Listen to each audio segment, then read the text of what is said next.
Now let's dive deep into this big LGBTQ story for today. I'm Bishop Darrell Watkins, and let's queer up gay culture. Gay and gray. Redditors get real about aging as queer men.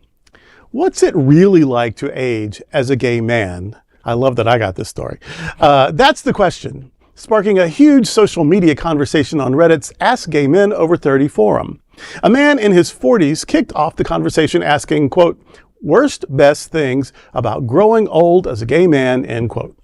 He shared that losing youthful attractiveness has been tough, but also acknowledged the confidence that comes with still being called hot by younger men. That duality, feeling both seen and unseen, struck a chord. One popular reply put it this way, quote, worst thing, you become invisible in a culture that values youth and beauty above all else. Best thing, you become invisible in a culture that values youth and beauty above all else, end quote. Some pointed to the blessing of longevity itself. A man in his 50s reflected, quote, having the opportunity to grow older is a blessing, but it's difficult seeing yourself age and your body deteriorate. But this also makes life precious, as it's so transient. I'm happier as I get older, know myself better, and feel more content. I was thinking the other day that when I was in my 30s, I thought I knew it all and I was old. Now I look back and realize I was so young. It made me think that when I'm in my 70s, I'll think back at myself right now in 2025 and realize how young I was, end quote. Others warned of loneliness, but also celebrated the queer community's power to build intergenerational friendships. And many agreed that with age comes clarity, confidence, and less FOMO, fear of missing out.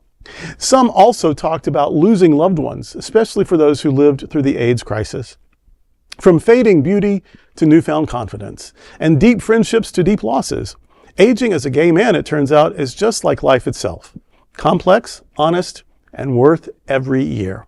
Studies show the extent of ageism in American society. It should be noted that ageism is significantly higher in the gay community. And that is true. There are intersectional realities and oppressions and all of this. There are people who've spent their whole adult lives out that in nursing care have to go into the closet or feel they do to feel safe, to feel cared for or whatever. So there are intersectional realities about being gay and older and being trans and aging. Mm-hmm. I mean, there is still so much ignorance about trans health. And I've had friends in their 50s and older just have these horror stories from the emergency room. You know what I mean? So it is difficult. But I am one of those people who lived through the AIDS crisis. I'm one of those people who survived the AIDS crisis. And sometimes I'm like, I wish, my back didn't hurt. Or, I love my silver hair. So I love that. But there are other things I don't love. The constant battle with weight. I don't like the aches and pains. I don't like all this stuff. But I do like that I am a queer elder. Yeah. Because when I was young, there weren't many. And so that I have the opportunity, the privilege that a whole generation of men before me were denied. I don't take that lightly. Mm-mm. And I'm so glad that I can care for those older than me. I can mentor those younger than me. I'm still young enough and healthy enough to do a lot of things and enjoy my life. Life is pretty good. Yeah. So, but I'm coupled. I'm married. But you have a partner. Exactly. Yes. If I were single, that would be different. They were talking about the lonely aspect. Yes. Right. And a lot of people deal with that. Right. A lot of your friends start passing away, or you move somewhere, whatever it is. I love the intergenerational aspect of this. Right. Go hang out with somebody younger. Right. I mean, or if you're young, go hang out with somebody older. They'll be able to teach you so many things about just life. I don't know if this is true for women. It's true for gay men, though. We are geniuses at fetishizing anything. So you know what? You can't lose weight. Fuck it, I'm a hot bear. You know what I mean? Yes! Like, or whatever. I'm not young anymore. There's some young guy looking for a daddy, and I got some coins. I'm a daddy now. Right? You know what I mean? So the great thing about being a gay man is if you can't fix it, you can feature it, and it still works out pretty good. You know what I mean? So I don't know if that's true for women. Maybe it is. I hope it is. Well, there's something about I'm 50. Woo, wow, right? I mean, that in our community is old, and it's really not when it comes to the world. But it's the old hag show. It's old hack show. It's old hack show. You know, Two of the best. I'm 58.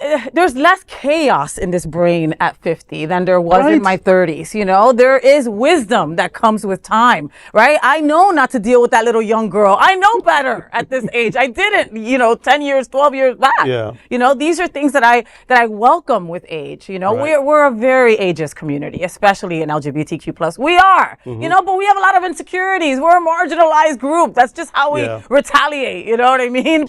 And I think some people figure, oh, I'm hot, and they really capitalize on it early on. But I think a lot of us didn't realize. And so, because we felt bad, the church, the family, whatever. So we felt bad anyway. So if we did feel cute, we used that to get validation, or maybe we didn't realize how cute we were. So I find myself telling people in their 20s a lot who are shy or they're worried they'll never find the one or whatever. I'm like, you are smart and pretty and talented and fun, and please don't worry. Please, if anybody needs to worry about anything, you don't need to worry about finding someone.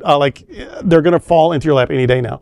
But even when you got it, sometimes you don't know you got it because we're so beat up, we're so wounded. We're so wounded, right? Yeah. But I mean, I think what I got the most out of everything that you said was live for today, right? Yeah. Live for today, because yesterday you can't get back. Yeah. That's gone, And those pictures that you see from the past, wow, I was skinny. Okay, think that way now, because in the future you're going to look back at now and go, wow, I was skinny. Right.